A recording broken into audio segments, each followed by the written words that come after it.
এই মাছ উঠাইবে না? কোথায় পানি উঠে মাছ উঠাইবে?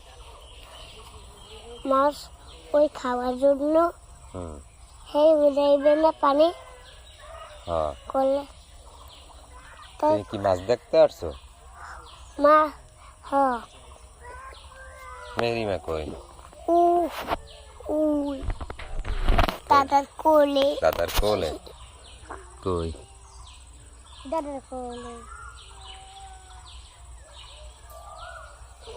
বাবা জি ওই এখন কি মাছ উঠাইবে হুম কি জন্য উঠাইবে? খাওয়ার জন্য না রান্না করার জন্য? খাওয়ার জন্য রান্না করার জন্য দুইটার জন্যই। রান্না করলে তো খাই, হ্যাঁ রান্না করলে তো খাই, আচ্ছা আর ওইটা লাফাই।